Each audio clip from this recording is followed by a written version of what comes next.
Jananayakan release ചെയ്യുമോ ഇല്ലയോ, കോടതിയിൽ എന്തൊക്കെയാണ് നടക്കുന്നത്, എന്തൊക്കെയാണ് പ്രതിഭാഗവും വാദിഭാഗവും സംസാരിച്ചത് തുടങ്ങി കുറേ ചോദ്യങ്ങളുണ്ട്. നിങ്ങൾ പല മാധ്യമങ്ങളിൽ നിന്നും വളരെ ഡൈല്യൂട്ടായിട്ട് പല കാര്യങ്ങളുണ്ടാവും. ഈ വീഡിയോ കുറച്ച് ലെങ്തി ആയിരിക്കും, ഈ കുറച്ചുകൂടെ നീണ്ട ഒരു വീഡിയോ ആയിരിക്കും. കാരണം കഴിഞ്ഞ ദിവസം ഉച്ചയ്ക്ക് 12:30 ജനനായകൻ ഐറ്റം നമ്പർ 17 ആയിട്ടാണ് കോടതി ഏറ്റെടുത്തത്. അതിനുശേഷം നമ്മൾ കാണുന്നത് ലഞ്ച് ബ്രേക്ക് കഴിഞ്ഞു, ടീ ബ്രേക്ക് കഴിഞ്ഞു, അതിന് അവസാനം കോടതി പൂട്ടുന്നത് വരെ ജനനായകൻ മാത്രമായിരുന്നു കോടതിയിൽ സംസാരിച്ചു കൊണ്ടിരുന്നത്. അതായത് 12:30 തൊട്ട് ഏകദേശം 4:30 മണി വരെ 4 മണിക്കൂർ നീണ്ടു നിൽക്കുന്നതായിരുന്നു കഴിഞ്ഞ ദിവസം ജനനായകനുമായി ബന്ധപ്പെട്ട് കോടതിയിൽ സംഭവിച്ചത്. ഈ 4 മണിക്കൂറിൽ എന്താണ് സംഭവിച്ചതെന്ന് വളരെ എക്സ്റ്റെൻഡഡ് ആയിട്ടായിരിക്കും നമ്മൾ സംസാരിക്കുന്നത്. ആദ്യമേ ഒരു കാര്യം പറയാം, വിജയ ആരാധകർക്ക് സന്തോഷം ഒട്ടുമില്ലാത്ത വാർത്തകളാണ് പുറത്തു വരുന്നത്. അതെങ്ങനെയാണ് സംഭവിച്ചത്, കോടതിയിൽ എന്താണ് ജനനായകൻ്റെ പ്രൊഡ്യൂസറും അതേപോലെ തന്നെ CBFCയും വാദിച്ചത്, ഇതാണ് നമ്മൾ സംസാരിക്കാൻ പോകുന്നത്. ഡിവിഷൻ ബെഞ്ചിലെ 2 ജഡ്ജിമാരും എന്താണ് ഓരോ ചോദ്യങ്ങൾ ചോദിച്ചത് എന്നത് നമുക്ക് കാണാം. ഏറ്റവും പ്രധാനപ്പെട്ടതായി ഐറ്റം നമ്പർ 17 ആയിട്ട് ഞാൻ നേരത്തെ സൂചിപ്പിച്ചതുപോലെ തന്നെ 17ാം ഐറ്റമായിട്ടാണ് ജനനായകൻ കേസ് എടുത്തത്. 14ഉം 15ഉം വളരെ വേഗത്തിലൊക്കെ പോയി 11:30 എടുക്കേണ്ടിയിരുന്ന കേസായിരുന്നു, പക്ഷേ ഡിലേ ആയി. അതിനുശേഷമാണ് 12:30 ജനനായകൻ ഏറ്റെടുക്കുന്നത്. ഇനി 12:30 ഏറ്റെടുത്തതിന് ശേഷം എന്ത് സംഭവിച്ചു? കോടതിയും CBFCയും തമ്മിലായിരുന്നു ആദ്യത്തെ ഒരു 3/4 മണിക്കൂറോളം നീണ്ടു നിൽക്കുന്ന കാര്യങ്ങൾ എന്ന് പറയുന്നത്. CBFC ആണ് ആദ്യം വാദിച്ചത്.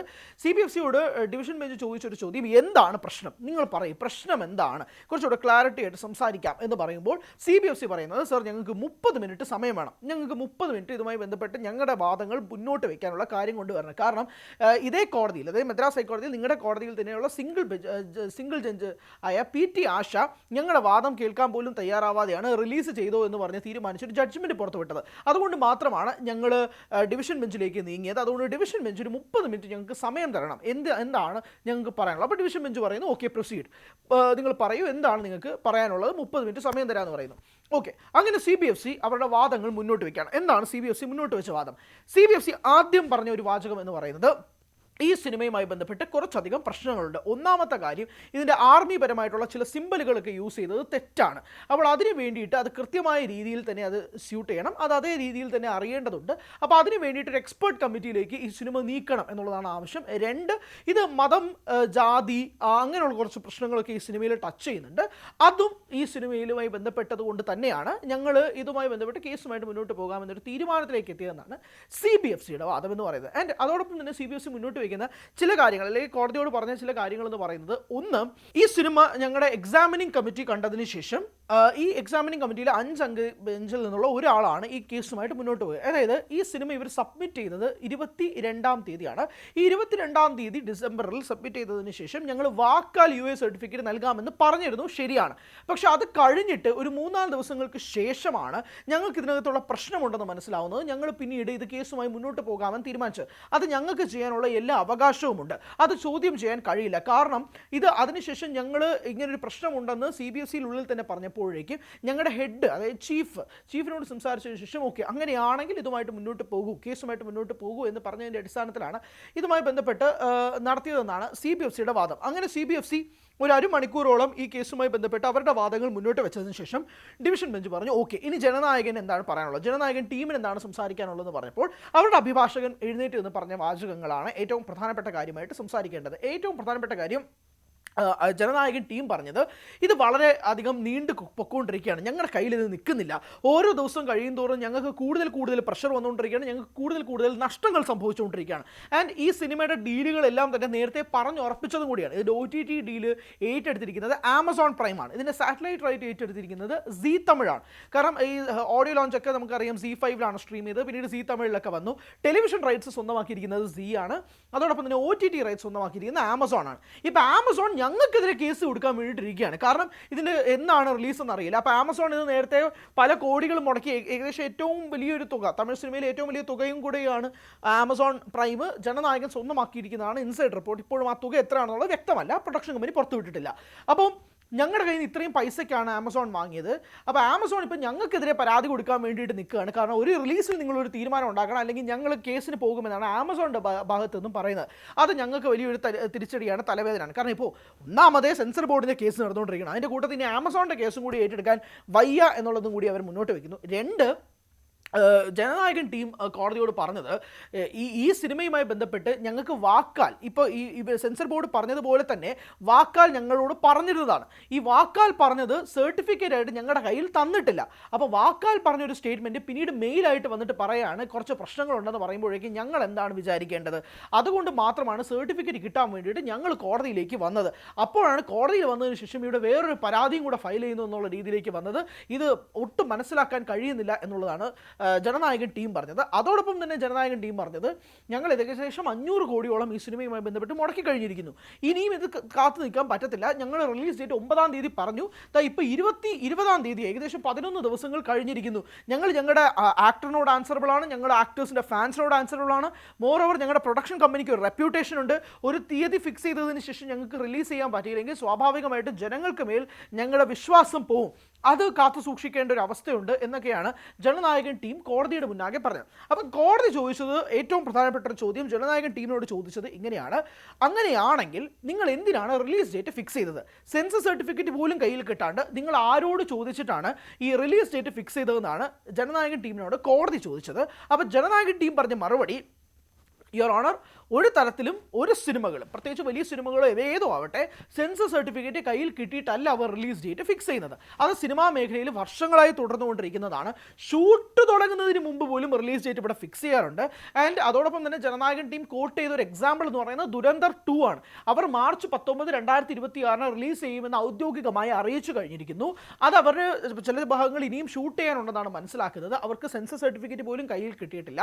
അപ്പോൾ ഇതൊക്കെ നേരത്തെ ഫിക്സ് ചെയ്തത് ഒരു ബിസിനസ് പരമായ ആസ്പെക്റ്റും കൂടെ വെച്ചുകൊണ്ടാണ് ഒരു production company release date fix ചെയ്യുന്നതെന്നാണ് KVN പ്രൊഡക്ഷൻസ് കോടതിയിൽ മുന്നാകെ പറഞ്ഞത്.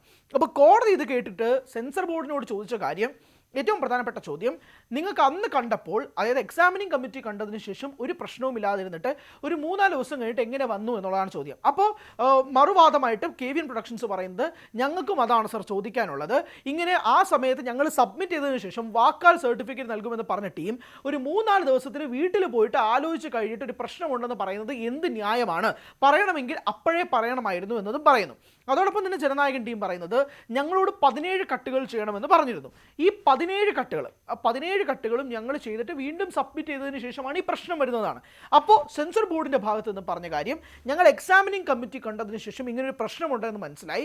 അതിനുശേഷം ഞങ്ങൾ പ്രൊഡക്ഷൻ കമ്പനിയോട് പറഞ്ഞു ഞങ്ങളുടെ റിവിഷൻ കമ്മിറ്റി ഉണ്ട്, റിവൈസിംഗ് കമ്മിറ്റി ഉണ്ട്, ആ റിവൈസിംഗ് കമ്മിറ്റിയിലേക്ക് നിങ്ങൾ അയക്കണം എന്നതാണ് പറഞ്ഞത്. അപ്പോൾ ജനനായകൻ ടീം പറയുന്നത് ശരിയാണ്, ഇവർ റിവൈസിംഗ് കമ്മിറ്റിക്ക് അയക്കണമെന്ന് പറഞ്ഞു. പക്ഷേ ഇവർ പറഞ്ഞത് വളരെ അബ്സേർഡായിട്ടൊരു കാര്യം. ഈ വാക്കാണ് ജനനായകൻ്റെ അഭിഭാഷകൻ പറഞ്ഞത്, അബ്സേർഡ്. ഇറ്റ്സ് അബ്സേർഡ് എന്നാണ് കോടതിയിൽ ഉപയോഗിച്ച ഭാഷ. അതെന്തുകൊണ്ട് അബ്സേർഡ് എന്ന് വെച്ചാൽ ഈ എക്സാമിനിങ് കമ്മിറ്റി ഈ 17 കട്ടുകൾ ആവശ്യപ്പെട്ടതിന് ശേഷം ഞങ്ങൾ ഈ 17 കട്ടുകൾ ചെയ്തതിന് ശേഷം എക്സാമിനിങ് കമ്മിറ്റിക്ക് അയച്ചു. അതിനുശേഷമാണ് അവർ പറയുന്നത് ഇത് റിവിഷൻ കമ്മിറ്റിയിലേക്ക്, റിവൈസിംഗ് കമ്മിറ്റിയിലേക്ക് അയക്കണമെന്നത് ഈ എക്സാമിനിങ് കമ്മിറ്റി പറയുന്നത്. ഇതിനൊരു പ്രശ്നം എന്താണെന്ന് വെച്ചാൽ ഈ എക്സാമിനിങ് കമ്മിറ്റി പറഞ്ഞത് ഈ കട്ട് ചെയ്ത 17 സീൻ ഉണ്ടല്ലോ, ഈ കട്ട് ചെയ്ത 17 സീൻ വീണ്ടും ഈ സിനിമയിലോട്ട് ആഡ് ചെയ്തതിന് ശേഷം വേണം റിവൈസിംഗ് കമ്മിറ്റിക്ക് അയക്കാൻ അത്രേ. അതാണ് അബ്സേർഡ് എന്ന് പറഞ്ഞത്. കാരണം ഈ എക്സാമിനിങ് കമ്മിറ്റിയാണ് ഈ 17 സീൻ കട്ട് ചെയ്യണമെന്ന് പറഞ്ഞത്. പിന്നെ റിവിഷൻ കമ്മിറ്റിയിലേക്ക് പോയതിനു ശേഷം ഈ കട്ട് ചെയ്ത 17 സീൻ മാറ്റി നിർത്തിക്കൊണ്ടുള്ള സിനിമകൾ അയച്ചാൽ പോരെ. പിന്നെ ഈ 17 സീൻ വീണ്ടും കുത്തി നിറച്ചിട്ട് എന്തിന് റിവിഷൻ കമ്മിറ്റിയിലേക്ക് അയക്കണമെന്നതാണ് ജനനായകൻ്റെ ടീം തിരിച്ചു ചോദിച്ചത്. അപ്പോൾ ഇതിന് മറുപടി ഒന്നുമില്ല. അതിനിടയിൽ ലഞ്ച് ബ്രേക്ക് പോയി. ലഞ്ച് ബ്രേക്ക് കൃത്യം 1:30 പോയി. അതിനുശേഷം 2:15 ഇത് വീണ്ടും കേട്ടത്. 2:15 ഇത് വീണ്ടും കേട്ടതിന് ശേഷം ഇതിങ്ങനെ വാദപ്രതിവാദങ്ങൾ തുടർന്നുകൊണ്ടിരിക്കുകയാണ്. എന്തായാലും ജനനായകൻ ടീമിനെ സംബന്ധിച്ചിടത്തോളം അവർ വീണ്ടും ഈ ആവശ്യങ്ങൾ മുന്നോട്ട് വെച്ചപ്പോൾ കോടതി പറഞ്ഞൊരു കാര്യം എന്താണെന്ന് വെച്ചാൽ, ഇപ്പോൾ സുപ്രീം കോടതിയിൽ നിന്ന് നേരത്തെ അവർ പറഞ്ഞു ഇതിന് പെട്ടെന്ന് ഒരു തീർപ്പുണ്ടാക്കണമെന്ന് ഡിവിഷൻ ബെഞ്ചിനോട് പറഞ്ഞിട്ടുണ്ടായിരുന്നു. ഇന്ന് ജനനായകൻ ടീം സുപ്രീം കോടതിയിലേക്ക് നീങ്ങിയിരുന്നല്ലോ. ആ സമയത്ത് സുപ്രീം കോടതി പറഞ്ഞത് എന്താണ്, നിങ്ങൾ ഡിവിഷൻ ബെഞ്ചിലേക്ക് തന്നെ പോകും, നിങ്ങളോട് ആരും ഇവിടെ വരാൻ പറഞ്ഞത്, ഡിവിഷൻ ബെഞ്ചിൽ കേസ് നടന്നുകൊണ്ടിരിക്കുകയല്ലേ എന്നുള്ളത് അന്ന് സുപ്രീം കോടതി ചോദിച്ചു. ഇത് കേട്ടിട്ടാണ് സുപ്രീം കോടതിയിൽ നിന്നും KVN പ്രൊഡക്ഷൻസ് മിണ്ടാതിരിക്കുകയും ഇപ്പോൾ ഡിവിഷൻ ബെഞ്ചിൻ്റെ വാദത്തിന് വേണ്ടി കാത്തിരിക്കുകയും ചെയ്തു. അപ്പോൾ ഡിവിഷൻ ബെഞ്ച് പറഞ്ഞിരിക്കുന്നത് എന്താണെന്ന് വെച്ചാൽ, ഞങ്ങളിതിന് പിന്നീടൊരു വിധി പറയാം. ആലോചിക്കുക, ഞങ്ങളിതിന് പിന്നീടൊരു വിധി പറയാമെന്ന് പറഞ്ഞുകൊണ്ടാണ് ഇവർ ഈ കോടതി നടപടികൾ അവസാനിപ്പിച്ച് വെച്ചിരിക്കുന്നത്. അതായത് പിന്നീട് എപ്പോൾ അറിയില്ല, പിന്നീട് എന്ന് അറിയില്ല. ഇനി എന്നാണ് ഈ കേസ് എടുക്കുന്നതെന്ന് സംബന്ധിച്ചോ കൃത്യമായിട്ട് ധാരണയില്ലാതെയാണ് കോർട്ട് അവിടെ വെച്ച് അവസാനിപ്പിച്ചത്. അതായത് ജനനായകൻ ഈസ് അറ്റ് സ്റ്റേക്ക് എന്നൊന്നും പറഞ്ഞാൽ പോരാ, ഒരു വലിയ പ്രതിസന്ധിയിലാണ് ജനനായകൻ നീങ്ങുന്നത്. ഒരു പക്ഷേ നമ്മൾ 7-ാം തീയതി 8-ാം തീയതിയൊക്കെ വിചാരിച്ചിരുന്നത്, എന്നാൽ പോലും അവസാന നിമിഷത്തെ ഡ്രാമയും നാടകവും ഒക്കെ ആയിരിക്കാം ജനനായകൻ 9-ാം തീയതി തന്നെ റിലീസിനെത്തുമെന്നാണ് കരുതിയിരിക്കുന്നത്. പക്ഷേ ഇതെങ്ങും എത്താതെ പൊയ്ക്കൊണ്ടിരിക്കുകയാണ്. പിന്നെ ചിലർ വിചാരിച്ച് വെച്ചിട്ടുണ്ട് ഇപ്പോഴും, എനിക്കറിയില്ല അത് എന്തിൻ്റെ അടിസ്ഥാനത്തിലാണ് വിചാരിച്ച് വെച്ചിരിക്കുന്നത്, ചിലരിപ്പോഴും വിചാരിച്ച് വെച്ചിരിക്കുന്നത് ഇതൊക്കെ ജനനായക ടീമിൻ്റെ ഒരു പ്രൊമോഷൻ സ്ട്രാറ്റജിയാണെന്നുള്ളതാണ്. അതൊരു 100% ഫേക്കാണ്, അത് ശുദ്ധ മണ്ടത്തരമാണ്. അത് ആദ്യമേ ഞാൻ പറയാം. അതായത് ഇതൊരു പ്രൊമോഷൻ സ്ട്രാറ്റജിയോ ഒരു എന്താ പറയുക, ഈ സിനിമയ്ക്ക് ഒരു വേൾഡ് വൈഡ് അപ്പീൽ കിട്ടാൻ വേണ്ടിയിട്ട് പ്രൊഡക്ഷൻ കമ്പനി ചെയ്യുന്ന നാടകമല്ല. It's a clear dispute between censor board and the production company. അതൊരു പ്രൊമോഷൻ സ്ട്രാറ്റജി അല്ല. കാരണം കോടികളുടെ നഷ്ടങ്ങളാണ് സംഭവിച്ചുകൊണ്ടിരിക്കുന്നത്. അതുകൊണ്ട് ഒരിക്കലും ഇതൊരു പ്രൊഡക്ഷൻ കമ്പനിയുടെ സ്ട്രാറ്റജി അല്ല. എനിക്കറിയില്ല, പലരും ഇപ്പോഴും വിശ്വസിക്കുന്നുണ്ട്. നമ്മുടെ വീഡിയോയ്ക്ക് താഴെ പോലും കമൻറ്റ് രൂപേണ പലരും അത് പറയുന്നുണ്ട്, ഇതൊക്കെ പ്രൊഡക്ഷൻ കമ്പനിയുടെ സ്ട്രാറ്റജി ആണെന്നുള്ളത്. പ്ലീസ്, അതൊരു തെറ്റിദ്ധാരണ മാത്രമാണ്. വസ്തുതകൾക്ക് വിപരീതമായിട്ടുള്ള കാര്യങ്ങൾ പറയാതെയും പ്രചരിപ്പിക്കാതെയും ഇരിക്കുക. അങ്ങനെ ഒരു പ്രൊമോഷൻ സ്ട്രാറ്റജിയല്ല, ഇതൊരു ഗതികെട്ട പ്രൊഡക്ഷൻ കമ്പനിയുടെ അവസ്ഥയാണെന്ന് വേണമെങ്കിൽ തന്നെ പറയാം. ഈ പ്രൊഡക്ഷൻ കമ്പനി ഗതികെട്ടെന്നല്ല ഞാൻ പറഞ്ഞത്, അവരുടെ അവസ്ഥ അത്രമാത്രം ഗതികേടാണ്, പരിതാപകരമാണ്. അത്രയും വലിയൊരു മോശമായ സിറ്റുവേഷനിലൂടെയാണ് ഈ പ്രൊഡക്ഷൻ കമ്പനി ഇപ്പോൾ പൊയ്ക്കൊണ്ടിരിക്കുന്നത്. കാരണം ഇവർ പല ഡീലുകളും ഉറപ്പിച്ചു വെച്ചിരിക്കുന്നതാണ്. ഇതിൻ്റെ ഓഡിയോ ഡീൽസ് പുറത്തു വിട്ടിരുന്നതാണ്. പക്ഷേ ഇതിൻ്റെ ഓഡിയോ കമ്പനിയുമായിട്ട് അവർക്ക് വലിയ പ്രശ്നമൊന്നുമില്ല. കാരണം ഇതിൻ്റെ പാട്ടുകളൊക്കെ അവർ ഓഡിയോ ലോഞ്ച് സമയത്ത് തന്നെ റിലീസ് ചെയ്തിരുന്നു. ഇപ്പോഴും റിലീസ് ചെയ്യാത്ത ഒരു അൺറിലീസ്ഡ് ട്രാക്ക് ഇപ്പോഴും ഉണ്ടെന്നാണ് മനസ്സിലാക്കുന്നത്. അത് തിയേറ്ററിൽ നിന്ന് എക്സ്പീരിയൻസ് ചെയ്യാൻ വേണ്ടിയിട്ട് മാത്രം അവർ ആ പാട്ട് പുറത്ത് വിട്ടിട്ടില്ല എന്ന് വേണം മനസ്സിലാക്കാൻ. ആൻഡ് മോർ ഓവർ, ഇതിപ്പോൾ ഹൈപ്പിനേക്കാൾ കൂടുതൽ ആളുകൾക്ക് ഇതിന്മേലുള്ള ഇൻട്രസ്റ്റ് പോയിരിക്കുകയാണെന്ന് വേണ്ടി പറയേണ്ടി വരും. കാരണം ഇതെങ്ങും എത്താതെ ഒരു സിനിമ മാറിക്കൊണ്ടിരിക്കുന്നു. ഒരു പക്ഷേ വിജയുടെ അവസാനത്തെ സിനിമയാണ്, ഒരു ഫെയർവെൽ സിനിമയാണ്. ഇതെല്ലാം നടക്കുമ്പോൾ പോലും എങ്ങും എത്താതെ ഈ സിനിമ ഒരു ഗതിയില്ലാതെ ഇങ്ങനെ പൊയ്ക്കൊണ്ടിരിക്കുമ്പോഴേക്കും ആദ്യമുണ്ടായിരുന്ന വാശിയും വീറുമൊന്നും ഇപ്പോൾ പല ആളുകൾക്കിടയിലും ഇല്ല. ഈ വിജയ് ചിത്രം എങ്ങനെയെങ്കിലും തിയേറ്ററുകളിലേക്ക് കൊണ്ടുവരണമെന്ന് ആഗ്രഹിച്ചിരുന്ന വിജയ് ആരാധകർക്ക് പോലും ഇപ്പോൾ മുഷിപ്പായി, മടുപ്പായി. കാരണം ഇതിങ്ങനെ കോടതിയിൽ ഇങ്ങനെ നിന്നുകൊണ്ടിരിക്കുന്ന കേസാണ്. മാത്രമല്ല, ഈ സിനിമയുടെ പോക്കനുസരിച്ച് ഇതിങ്ങനെ വാദിക്കാൻ മാത്രം എന്താണുള്ളതെന്നുള്ള ചോദ്യം സ്വാഭാവികമായിട്ടും ഉയരാൻ സാധ്യതയുണ്ട്. ഇപ്പോൾ സെൻസർ ബോർഡ് പറയുന്ന ഒരു കാര്യം എന്ന് വെച്ചാൽ, നിങ്ങൾ റിവിഷൻ കമ്മിറ്റിയിലേക്ക് ഈ സിനിമ അയക്കണം. അത് തലപ്പത്താണ്, ഹെഡാണ്, ഞങ്ങളുടെ ചെയർപേഴ്സൻ്റെ ഭാഗത്ത് നിന്ന് ഏകദേശം മുംബൈയിലായിരിക്കും. അപ്പോൾ അവിടെ ചെയർപേഴ്സൻ്റെ അധ്യക്ഷതയിൽ ഈ സിനിമ വീണ്ടും കാണേണ്ടി വരുമെന്നുള്ളത്. അപ്പോൾ കോടതി ചോദിക്കുന്ന ചോദ്യം, അപ്പോൾ നിങ്ങളിത് കണ്ടില്ലേ, അപ്പോൾ നിങ്ങൾ സെൻസർ ബോർഡ് ഈ സിനിമ കണ്ടില്ലേ എന്ന് ചോദിച്ചപ്പോൾ ഇല്ല, ഞങ്ങളുടെ എക്സാമിനിങ് കമ്മിറ്റിയാണ് ഈ സിനിമ കണ്ടിരിക്കുന്നതെന്നാണ് പറയുന്നത്. അപ്പോൾ സെൻസർ ബോർഡിൽ നിന്നും കൃത്യമായിട്ടൊരു ഒരു ക്ലാരിഫിക്കേഷൻ പോലും അവിടെ നിന്ന് കിട്ടുന്നില്ല എന്നുള്ളത് വ്യക്തമാണ്. അപ്പോൾ അവിടെ നിന്ന് ഇങ്ങോട്ടേക്ക് ഇനി വീണ്ടും വരണമെങ്കിൽ ഈ പ്രൊഡക്ഷൻ കമ്പനി ഇനി കട്ട് ചെയ്ത 17 സീനും എടുത്ത് തിരിച്ച് വെച്ചിട്ട് ഇത് വീണ്ടും അങ്ങോട്ടേക്ക് അയക്കണം എന്നുള്ള അബ്സേർഡിറ്റിയാണ് കോടതിക്ക് മുന്നാകെ പറഞ്ഞിരിക്കുന്നത് എന്നുള്ളതാണ്. എന്തായാലും ഈ റിലീസ് ഡേറ്റുമായി ബന്ധപ്പെട്ട് ഇനി എങ്ങനെയായിരിക്കും ഇനി ബാക്കിയുള്ള പ്രൊഡക്ഷൻ കമ്പനീസും തീരുമാനമെടുക്കുക എന്നുള്ളൊരു വലിയ ചോദ്യം കൂടിയുണ്ട്. കാരണം കോടതി ചോദിക്കുന്നത്, നിങ്ങൾക്ക് എന്തിൻ്റെ ആവശ്യമാണ് സെൻസർ സർട്ടിഫിക്കറ്റ് പോലും കിട്ടുന്നതിന് മുമ്പ് റിലീസ് ഡേറ്റ് ഫിക്സ് ചെയ്യുക എന്നുള്ളതാണ്. ഒന്നുകിൽ കോടതിക്ക് ഈ പ്രൊഡക്ഷൻ അല്ലെങ്കിൽ ഈ സിനിമാ മേഖലയിൽ നടക്കുന്ന കാര്യത്തെക്കുറിച്ചുള്ള ഒരു ധാരണ ഇല്ലായിരിക്കും എന്നുള്ളതാണ് അവിടെ നിന്ന് പറഞ്ഞത്. അതുകൊണ്ടാണ് അവർക്ക് ദുരന്തർ 2 ഉൾപ്പെടെ കോട്ട് ചെയ്യേണ്ടി വന്നത്. ദുരന്തർ 2ഉം ഇതുപോലെ റിലീസ് ചെയ്യേണ്ടിയിരിക്കുന്ന ഒരു ബ്രഹ്മാണ്ഡ സിനിമയാണ്. അതിന് 2ാം ഭാഗത്തിന് ഇനിയും ചില ഷൂട്ട് ബാക്കിയുണ്ട്. അത് നിൽക്കത്തന്നെയാണ്. അവരുടെ പോസ്റ്റ് പ്രൊഡക്ഷൻ പോലും കഴിയുന്നതിന് മുമ്പ്, എന്നിട്ട് അതിനുള്ള സെൻസർ കാണിക്കാൻ പോസ്റ്റ് പ്രൊഡക്ഷൻ പോലും ഇപ്പോഴും കഴിഞ്ഞിട്ടില്ല. അതിനിടയിലാണ് ഇപ്പോൾ അവർ റിലീസ് ഡേറ്റ് ഫിക്സ് ചെയ്തിരിക്കുന്നത്. അത് ദുരന്തർ 2 മാത്രമല്ല, പല സിനിമകൾക്കുണ്ട്. പക്ഷേ കോടതിയിൽ ഈ ജനനായകൻ്റെ അഭിഭാഷകൻ കോട്ട് ചെയ്ത സിനിമ ദുരന്തർ 2 ആണ്. അതുകൊണ്ട് മാത്രം അതിനെപ്പറ്റി സംസാരിച്ചതേ ഉള്ളൂ. അങ്ങനെ ഇതാണ് കഴിഞ്ഞ ഇന്നലെ ഉച്ചയ്ക്ക് 12:30 തുടങ്ങിയ വാദപ്രതിവാദം അവസാനിച്ചത് 4:30 മണിക്കാണ്.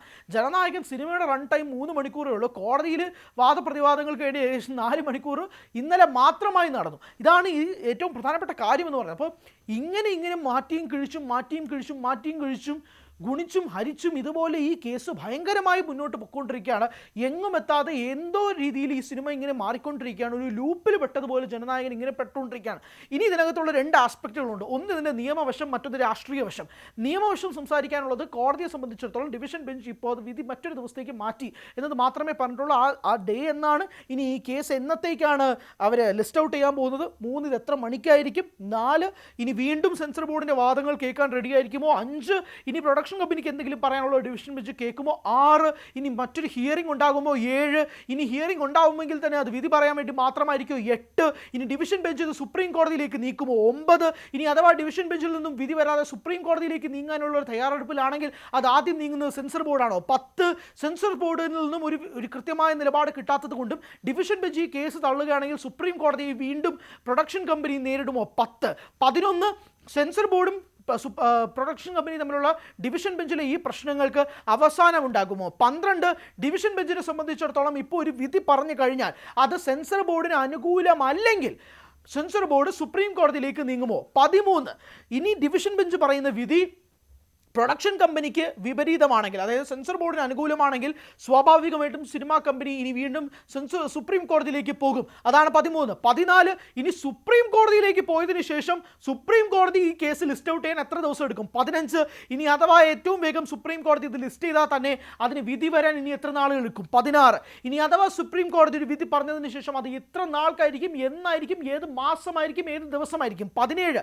തമിഴ്നാട്ടിൽ ഇലക്ഷൻ സംഭവിക്കാൻ പോവുകയാണ്. ഇലക്ഷൻ സംഭവിച്ചു കഴിഞ്ഞാൽ ജനനായകൻ പെട്ടിയിലിരിക്കേണ്ടി വരും. കാരണം വിജയ് കാൻഡിഡേറ്റ് ആണ്. ഇലക്ഷൻ കമ്മീഷന്റെ നിയമപ്രകാരം ഒരു തരത്തിലും കാൻഡിഡേറ്റ്സിനെ സംബന്ധിച്ചിടത്തോളം ഒരു ഇൻവോൾവിംഗ് ആയിട്ട് നിൽക്കുന്ന കാര്യങ്ങൾ പൊതുസമൂഹത്തിലേക്ക് മുന്നിലേക്ക് കൊണ്ടുവരാൻ സാധിക്കില്ല. That is the end of Jana Nayagan. 18 ഇനി അങ്ങനെ നിൽക്കാനൊരു സാഹചര്യം ഉണ്ടെങ്കിൽ ഈ സിനിമ ഡയറക്റ്റ് OTT റിലീസിലേക്ക് പോകുമോ? 19 ഏറ്റവും സുപ്രധാനമായ 19ാമത്തെ കാര്യം കൂടി ഞാൻ പറയാം. ഈ സിനിമ വിധി എല്ലാം കൂടി കൂട്ടിയും കഴിച്ചും വിജയുടെ തീരുമാനം ഇനി അതിലേക്ക് തന്നെ നീങ്ങും. അങ്ങനെ നമ്മൾ ലിസ്റ്റ് ഔട്ട് ചെയ്താൽ എണ്ണിയാൽ തീരാത്ത, ഞാൻ 19 ചുരുക്കിയെന്നേ ഉള്ളൂ. ഈ 19 സംഭവങ്ങളെക്കാൾ കൂടുതൽ ഇനി നടക്കാൻ പോകുന്ന ഏറ്റവും പ്രധാനപ്പെട്ട കാര്യങ്ങൾ എന്താണെന്ന് ചോദിച്ചു കഴിഞ്ഞാൽ ഒരു മറുപടിയില്ല. ആ രീതിയിലേക്ക് മാറിയിരിക്കുകയാണ് നിയമ സംവിധാനത്തിൽ പെടുന്ന കുരുക്ക്. ഇതാണ് നിയമവശം. രാഷ്ട്രീയ വശം. TVK സംബന്ധിച്ചിടത്തോളം TVKയുടെ അധ്യക്ഷനായ വിജയ് ഇപ്പോൾ CBIയിൽ പോയിട്ട് CBIയുടെ ചോദ്യം ചെയ്യലൊക്കെ കഴിഞ്ഞതിന് ശേഷം അദ്ദേഹത്തിൻ്റെ രാഷ്ട്രീയ കരുക്കൾ നീക്കുകയാണ്. 2026 തമിഴ്നാട്ടിൽ ഇലക്ഷൻ നടക്കാൻ ഇനി വെറും 3-4 മാസങ്ങൾ മാത്രമേ ഉള്ളൂ. ആ മാസങ്ങൾക്കിടയിൽ അദ്ദേഹത്തിന് ഈ സിനിമ അദ്ദേഹത്തിന് കൊണ്ടുവരണം. ഇതൊരു പ്രൊപ്പഗാൻഡ സിനിമയായിരിക്കും, TVKയുമായി ബന്ധപ്പെട്ട സിനിമകളായിരിക്കും എന്നുള്ളത് വിജയ് ആരാധകർക്ക് മാത്രമല്ല തമിഴ്നാട് രാഷ്ട്രീയത്തിന് മുഴുവൻ അറിയാം. അത് ഭയക്കുന്നുണ്ടോ അവിടെയുള്ള രാഷ്ട്രീയ പാർട്ടികൾ? പേടിക്കേണ്ട. DMK, BJP, ADMK ഉൾപ്പെടെ പാർട്ടികളെ കുറിച്ചാണ് സംസാരിക്കുന്നത്. ഇതെല്ലാം തന്നെ ഭയപ്പെടുന്നുണ്ടോ ഈ സിനിമ എന്നുള്ളതാണ് രാഷ്ട്രീയ വശം. അത് ഈ നിയമവശമായിട്ടൊരു ബന്ധവുമില്ല, ഞാൻ അല്ലാണ്ട് സംസാരിച്ചെന്ന് മാത്രമേ ഉള്ളൂ. പിന്നെ മറ്റൊന്ന്, വിജയുടെ നീക്കങ്ങൾ എങ്ങനെയാണ്, രാഷ്ട്രീയ നീക്കങ്ങൾ എങ്ങനെയാണ്? കാരണം വിജയ് ഇത് കൃത്യമായി പ്ലാൻ ചെയ്തതാണ്. ജനനായകൻ ജനുവരി 9 റിലീസ് ചെയ്തതിന് ശേഷം ഇനി ഈ സിനിമയുടെ പോക്ക് അല്ലെങ്കിൽ ഈ രാഷ്ട്രീയ പോക്ക് ഈ സിനിമയുമായി ബന്ധപ്പെട്ട് ഒരു അലയൻസ് എന്ന രീതിയിൽ തന്നെ TVK പ്ലസ് ജനനായകനാണ് അലയൻസ്, അല്ലാതെ TVK പ്ലസ് BJPയോ TVK പ്ലസ് കോൺഗ്രസോ TVK പ്ലസ് ADMK ഇതൊന്നുമല്ല അലയൻസ്. TVK പ്ലസ് ജനനായകനാണ് അലയൻസ്.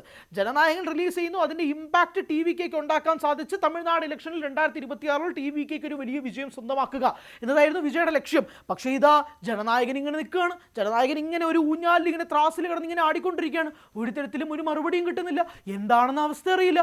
ഇങ്ങനെ പൊയ്ക്കൊണ്ടിരിക്കുകയാണ്. അപ്പോൾ അങ്ങനെ നിൽക്കുമ്പോഴേക്കും തമിഴ്നാട് ഇലക്ഷൻ വിജയ് എങ്ങനെ നേരിടും? എന്താണ് ഉദ്ദേശം? ആ ഉദ്ദേശത്തിൻ്റെ ഏറ്റവും പ്രധാനപ്പെട്ട ചവിട്ടുപടിയായിരുന്നു ജനനായകൻ. അതുകൊണ്ടാണ് വിജയെ സംബന്ധിച്ചിടത്തോളം അദ്ദേഹത്തിൻ്റെ അവസാനത്തെ സിനിമയാണെന്നുള്ളൊരു സെൻറ്റിമെൻറ്റ്സ് കൂടി ഇറക്കിക്കൊണ്ട് ഈ സിനിമയുമായി ബന്ധപ്പെട്ടുള്ള കരുനീക്കങ്ങളുമായി വിജയ് മുന്നോട്ടിറങ്ങിയത്. അതുകൊണ്ട് തന്നെയാണ് വിജയ് ഈ സിനിമ സംഭാഷണങ്ങൾ ഉൾപ്പെടെ എഴുതിയിരിക്കുന്നത്. അദ്ദേഹത്തിന് പറയാനുള്ള കാര്യങ്ങൾ ഉൾപ്പെടെ ഈ സിനിമയ്ക്കകത്ത് ഉണ്ടെന്ന് വേണം മനസ്സിലാക്കാൻ. അത് രാഷ്ട്രീയപരമായിട്ടുള്ള കാര്യങ്ങളാണ്. ട്രെയിലറിൽ തന്നെ അത് വ്യക്തവുമാണ്. അപ്പോൾ രാഷ്ട്രീയപരമായിട്ട് പോലും TVKക്ക് ഇതിനകത്ത് വലിയ പ്രതിസന്ധികളുണ്ട്, വിജയ്ക്കൊരു വലിയ പ്രതിസന്ധിയുണ്ട്. ഈ പ്രതിസന്ധി ഘട്ടത്തിലൂടെ ഇങ്ങനെ നീങ്ങിക്കൊണ്ട് പൊയ്ക്കൊണ്ടിരിക്കുന്ന സിനിമയെ വേണം ഇത് കാണാൻ. അപ്പോൾ അതൊരു വലിയ പ്രശ്നവും കൂടിയാണ്. അങ്ങനെ നിൽക്കുമ്പോഴാണ് ഈ സിനിമയുമായി ബന്ധപ്പെട്ടതിന് ശേഷം ഇനി എന്തൊക്കെയാണ് നടക്കാൻ പോകുന്നത്. അതിപ്പോൾ ഈ കേസുമായി ബന്ധപ്പെട്ടതായിക്കോട്ടെ അല്ലെങ്കിൽ രാഷ്ട്രീയപരമായി ബന്ധപ്പെട്ടായിക്കോട്ടെ, ഇങ്ങനത്തെ 2 പ്രതിസന്ധി ഘട്ടങ്ങളിലൂടെ ഈ പൊയ്ക്കൊണ്ടിരിക്കുന്നത്. അതുകൊണ്ട് തന്നെ ജനനായകൻ റിലീസിന് വേണ്ടി കാത്തിരിക്കുന്ന അല്ലെങ്കിൽ അതിനുവേണ്ടി കണ്ണിൽ എണ്ണ ഒഴിച്ച് കാത്തിരിക്കുന്ന വിജയ് ആരാധകരുണ്ടെങ്കിൽ നിങ്ങൾ ആ എണ്ണയൊക്കെ ഒന്ന് മാറ്റി നിർത്തിയിട്ട് നിങ്ങൾ കണ്ണൊക്കെ ഒന്ന് കഴുകി നിങ്ങൾ മുഖമൊക്കെ ഒന്ന് തുടച്ച് നിങ്ങൾ കുറച്ച് നേരം റിലാക്സ് ചെയ്യും. കാരണം ഇപ്പോഴൊന്നും ആ സിനിമ വരില്ല. കാരണം വന്നാൽ തന്നെ അതിനകത്ത് വലിയ പ്രശ്നങ്ങളുണ്ടാകും. കാരണം ഇനിയിപ്പോൾ ഡിവിഷൻ ബെഞ്ചിൽ നിന്നൊരു തീരുമാനം ഉണ്ടായെന്ന് തന്നെ വെച്ചോ, സെൻസർ ബോർഡ് അടങ്ങില്ല. ഇനി അഥവാ ഡിവിഷൻ ബെഞ്ചിൽ നിന്നും ഈ പ്രൊഡക്ഷൻ കമ്പനിക്ക് അനുകൂലമായിട്ടാണ് വിധി വരുന്നതെങ്കിൽ പോലും സെൻസർ ബോർഡ് അടങ്ങുന്ന ഉദ്ദേശമില്ല. കാരണം ഇതൊരു ഈഗോ ക്ലാഷായി മാറിയിരിക്കുകയാണ്.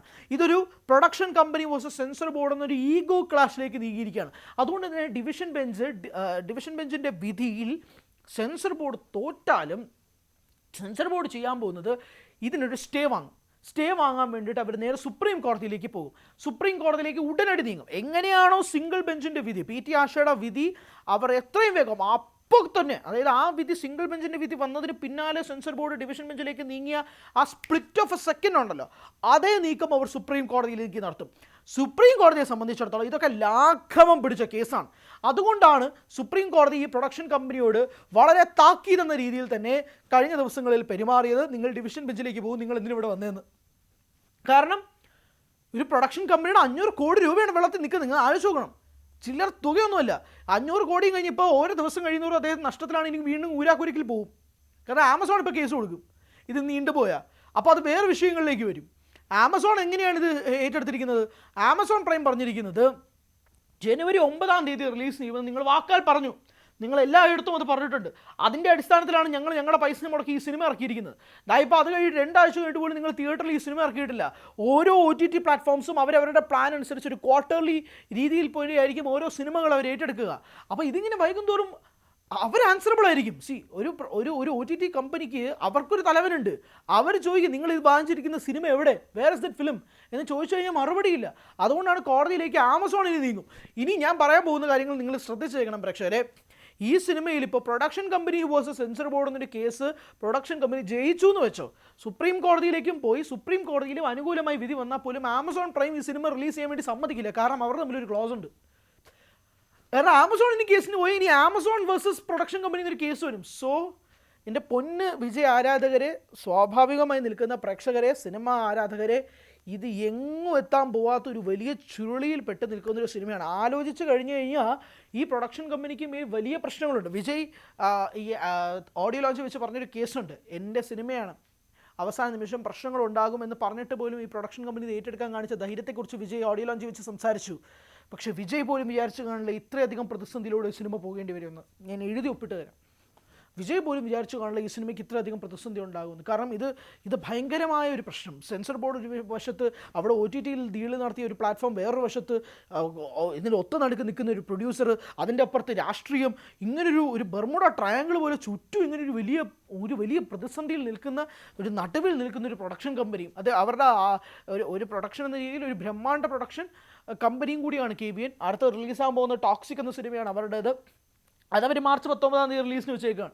ഇനിയിപ്പോൾ ഇവരുടെ 2 സിനിമയും കൂടെ ക്ലാഷ് ആവുന്നത് ആർക്കും അറിയില്ല. കാരണം ജനനായകൻ ഇങ്ങനെ പൊക്കോണ്ടിരിക്കുകയാണ്. ജനനായകൻ എത്രയും വേഗം റിലീസ് ചെയ്യേണ്ടി വരും. അങ്ങനെയാണെങ്കിൽ അവരുടെ സിനിമയായ ടോക്സിക് എടുത്ത് മാറ്റേണ്ടി വരും. കാരണം ടോക്സിക്കിനെ റിലീസ് ചെയ്ത് അവർ നേരത്തെ ഫിക്സ് ചെയ്തിരിക്കുകയാണ്. ഇനി ടോക്സിക്കിന് ഇനി സെൻസർ ബോർഡ് അയക്കണം. ടോക്സിക്കിന് ഇപ്പോൾ തന്നെ വനിതാ കമ്മീഷൻ്റെ കേസ് അവിടെ കർണാടക ഹൈക്കോടതിയിൽ നിൽക്കുന്നുണ്ട്. അപ്പോൾ ഈ പ്രൊഡക്ഷൻ കമ്പനി തൊടുന്നതെല്ലാം പ്രശ്നമായിട്ട് നിൽക്കുന്നൊരു സാഹചര്യം കൂടിയുണ്ട്. അങ്ങനെ ആകെ മൊത്തത്തിൽ അവിയൽ പരിപാടി നിൽക്കുകയാണ്. ഇത് അവിയലെന്ന് പറഞ്ഞാൽ പോരാ, അവിയലിലും വലുതെന്തോ സംഭവിച്ചുകൊണ്ടിരിക്കുകയാണ് ജനനായകനെ സംബന്ധിച്ചിടത്തോളം. അങ്ങനെ ഇങ്ങനെ ആകെ മൊത്തത്തിൽ ഇങ്ങനെ പ്രശ്നങ്ങളും പരിവട്ടവുമായിട്ട് നിൽക്കൊണ്ടിരിക്കുകയാണ്. ഞാൻ ഒരു വാക്ക് പോലും റിപ്പീറ്റ് ചെയ്യായിട്ട് പറഞ്ഞുകൊണ്ടിരിക്കുന്നത്, ഈ വീഡിയോയ്ക്ക് അത്രയധികം ലെങ്ത് ഉണ്ടാവുമെന്ന് ഉറപ്പുള്ളതുകൊണ്ടാണ്, അല്ലെങ്കിൽ ഈ പറഞ്ഞു പോകുന്നതിന് അത്രയധികം ലെങ്ത് ഉണ്ടാവുമെന്ന് ഉറപ്പുള്ളതുകൊണ്ടാണ് ഒരു വാക്ക് പോലും റിപ്പീറ്റ് ചെയ്യുക. എന്നിട്ട് പോലും ഇത് ഇത്രയും ലെങ്ത് പോയി. കാരണം നമ്മൾ ഓരോ നിയമസാധ്യത പരിശോധിക്കുമ്പോഴും പഠിക്കുമ്പോഴും ഇതിലുണ്ടാകുന്ന ഓരോരോ പ്രശ്നങ്ങൾ സംസാരിക്കുമ്പോൾ പോലും ഇതിങ്ങനെ അനന്തമായി പൊയ്ക്കൊണ്ടിരിക്കുകയാണ്. കാരണം ഇതൊരു ചെയിൻ ഓഫ് ഇവൻസ് ആണ്. ഈ ചെയിൻ ഓഫ് ഇവൻസ് എല്ലാം കൂടി കൂട്ടിക്കുഴച്ച് വരുമ്പോഴേക്കും ഇത് ഇങ്ങനെ നീണ്ടുപോകും. അതുകൊണ്ടാണ് നമ്മൾ ഈ വിഷയത്തെ എല്ലാം കുറിച്ച് സംസാരിക്കുകയും അഡ്രസ്സ് ചെയ്യുകയും ചെയ്തത്. കഴിഞ്ഞ ദിവസം കോടതിയിൽ സംഭവിച്ച നാടകീയമായ നീക്കങ്ങൾ ഓരോന്നായി പരിശോധിച്ചുകൊണ്ട് പ്രേക്ഷകരുടെ മുന്നിലേക്ക് എത്തിക്കുകയും ചെയ്തത്. ജനനായകൻ എന്നാണ് റിലീസ് ചെയ്യാൻ പോകുന്നതെന്ന് ആർക്കെങ്കിലും സംശയം ഉണ്ടെങ്കിൽ ഒരു തരത്തിലും സംശയം വേണ്ട, എന്നാന്ന് ആർക്കും അറിയില്ല. ഞങ്ങൾ കരുതിയിരുന്നത് പോലും ഡിവിഷൻ ബെഞ്ചിൽ നിന്നും അനുകൂലമായിട്ട് ഒരു വിധി വരും. കാരണം സുപ്രീം കോടതി പറഞ്ഞിരുന്നത് ഡിവിഷൻ ബെഞ്ച് ഒരു വിധി പെട്ടെന്ന് എടുക്കണമെന്നാണ്. അപ്പോൾ അതുകൊണ്ടാണ് ജനുവരി 30 റിലീസിന് എത്താനുള്ള സാധ്യത പോലും. ഈ ജനുവരി 30 ഔട്ട് ഓഫ് ഹാൻഡ്സ് ആണ്. ജനുവരി 30 ഒന്നും ചിന്തിക്കുക പോലും വേണ്ട. ഇനി വല്ല ഫെബ്രുവരിയോ മാർച്ചോ. ഏറ്റവും പ്രധാനപ്പെട്ട കാര്യം, ഈ തമിഴ്നാട് ഇലക്ഷൻ പ്രഖ്യാപിക്കുന്നതിന് മുമ്പെങ്കിലും ഈ സിനിമ റിലീസ് ചെയ്തില്ലെങ്കിൽ പിന്നെ ഈ സിനിമ കൊണ്ട് ഒരു ഗുണമില്ല. അതാണ് എൻ്റെ ഏറ്റവും പ്രധാനപ്പെട്ട കാര്യം. കാരണം ഇതൊരു സാധാരണ എൻ്റർടൈൻമെൻറ്റ് സിനിമയല്ല. ഇതൊരു it's A political drama, it's A political film. ഇതൊരു ഭഗവത് കേസരിയുടെ റീമേക്ക് അല്ല. It's A politically appealing film. അത് 2026 ഇലക്ഷൻ മുന്നിട്ട് കണ്ട് വിജയ് ചെയ്ത സിനിമയാണ്. അതുകൊണ്ട് ഒരു തരത്തിലും ഇലക്ഷൻ പ്രഖ്യാപിച്ചതിന് ശേഷം ഈ സിനിമയുടെ ആവശ്യമേ ഇല്ല. വിജയ് പോലും ഈ സിനിമ റിലീസ് ചെയ്യില്ല. പിന്നെ ഇത് ഡയറക്റ്റ് OTT ആണ് വേണ്ടതെന്ന് വെച്ചാൽ വിജയ് ആരാധകർക്ക് അങ്ങോട്ട് മാറി നിന്നാൽ മതി. കാരണം ഡയറക്റ്റ് OTT റിലീസിനെ പറ്റി ചിന്തിക്കുകയും വേണ്ട. ഇത് തിയേറ്ററിൽ തന്നെ ഇറക്കിയേ പറ്റൂ. അതുകൊണ്ടാണ് ഈ സെൻസർ ബോർഡിൻ്റെ ഇഷ്യൂസ് വരുന്നതെന്നേ. അപ്പോൾ അതാണ് ഇവിടുത്തെ പ്രശ്നം. അതാണ് ഇവിടുത്തെ ഒരുപാട് പ്രശ്നം. ഇത് വിജയ് ആരാധകരുടെയും പ്രശ്നം മാത്രമല്ല, ഇതൊരു ഗതികെട്ട അവസ്ഥയാണ്. ഒരു പ്രൊഡക്ഷൻ കമ്പനിക്ക് മുന്നോട്ട് വന്ന് ഫൈറ്റ് ചെയ്യേണ്ട അവസ്ഥ. ഒരു സിനിമ പ്രൊഡ്യൂസ് ചെയ്യാൻ തന്നെ എന്തോരം കഷ്ടപ്പാടാണ്. ഇപ്പോൾ ഓരോ സിനിമകളുടെ നിർമ്മാതാക്കൾ വന്നിട്ട് നെഗറ്റീവ് റിവ്യൂസ് കിട്ടുമ്പോൾ അവർ പറയാറുണ്ട്, ഒരു സിനിമ എടുക്കുന്ന വിയർപ്പ്, കഷ്ടപ്പാട് കാണ്. ഇതാണ് കഷ്ടപ്പാട്, ഇതാണ് വിയർപ്പ്. ഒരു സിനിമ റിലീസ് ചെയ്യുന്നതിന് മുമ്പേ അത് പോകേണ്ടി വരുന്ന അസാധാരണമായ സാഹചര്യങ്ങൾ, നീക്കങ്ങളാണ് നമ്മളിതിൽ കണ്ടുകൊണ്ടിരിക്കുന്നത്. അസാധാരണമായ സാഹചര്യം, ഒരു രക്ഷയില്ലാത്ത അസാധാരണമായ. ഈ ഒരു രക്ഷയില്ല എന്ന് പറയുന്നത് സാധാരണ നമ്മൾ നല്ല അർത്ഥത്തിലാണ്, ഇത് ഞാൻ വളരെ മോശം അർത്ഥത്തിലാണ് പറയുന്നത്. ഇത്രയും ഗതികെട്ട ഒരവസ്ഥ ഒരു പ്രൊഡക്ഷൻ കമ്പനിക്ക്. അവർ ഇത്രയും കോടി മുടക്കിയെടുത്ത സിനിമ, കോടതി പറയുന്നത് നിങ്ങൾ എന്തുദ്ദേശിച്ചാണ് റിലീസ് ചെയ്ത് ഫിക്സ് ചെയ്തിരിക്കുന്നതാണ്. കോടതിക്ക് അറിയില്ല ഇത്രയും വലിയ ബിഗ് ബഡ്ജറ്റ് സിനിമകൾ സംഭവിച്ചുകൊണ്ടിരിക്കുന്ന ഈ നാട്ടിൽ അവർ റിലീസ് ചെയ്ത് ഷൂട്ട് തുടങ്ങുന്നതിന് മുമ്പ് ഫിക്സ് ചെയ്യുന്ന റിലീസ് ഡേറ്റുകളുടെ സിനിമകൾ നമുക്ക് ലിസ്റ്റ് ചെയ്ത് കൊടുക്കാം. എത്ര സിനിമകളുണ്ട്, എത്ര സിനിമകളുണ്ട്. അപ്പോൾ കോടതിക്ക് അറിയാത്ത കാര്യമാണത്. അവിടെ പ്രൊഡക്ഷൻ കമ്പനിക്ക് വാദിക്കേണ്ടി വരും, സാർ ദുരന്തർ 2 നിങ്ങൾ നോക്കൂ സാർ, ആ റിലീസ് ചെയ്ത് ഫിക്സ്. ഇത്രയും ഗതികെട്ട അവസ്ഥയിലേക്ക് ഒരു പ്രൊഡക്ഷൻ കമ്പനി നീങ്ങുകയാണ്. ഇത്രയും കോടികൾ വെള്ളത്തിലാക്കിയിട്ട് പലരുമായിട്ട് കരാർ ഒപ്പിട്ടിട്ട് ഇനി അവരുടെ കേസ് കൂടെ ഏറ്റെടുക്കേണ്ടി വരുന്നു. സോ ഇതൊക്കെ ആലോചിച്ച് പോകുമ്പോൾ ഒരു പ്രൊഡ്യൂസറിൻ്റെ വിഷമത്തെക്കാളുപരി ഒരു ഇൻഡസ്ട്രിയിൽ പിടിച്ചു നിൽക്കാൻ എന്തൊക്കെ ഹേർഡിൽസ് തരണം ചെയ്യണമെന്നുള്ള ആവശ്യം, ഒരു നടനെ വെച്ചൊരു സിനിമ എടുക്കണമെങ്കിൽ എന്തൊക്കെ പ്രതിസന്ധിയാണെന്നുള്ള ആലോചിച്ച് നോക്കുമ്പോഴാണ് പറഞ്ഞു പോകേണ്ടി വരുന്നത്. അല്ലെങ്കിൽ ഇതിങ്ങനെ തീരില്ല. So this is the issue, ഏറ്റവും പ്രധാനപ്പെട്ട ഇഷ്യൂ. സുജനനായകൻ വളരെ അസാധാരണമായ സാഹചര്യത്തിലൂടെയാണ് പൊയ്ക്കൊണ്ടിരിക്കുന്നത്. ഇങ്ങനെയുള്ള പല പല പ്രതിസന്ധികളും അതിൻ്റെ മുന്നിലുണ്ട്.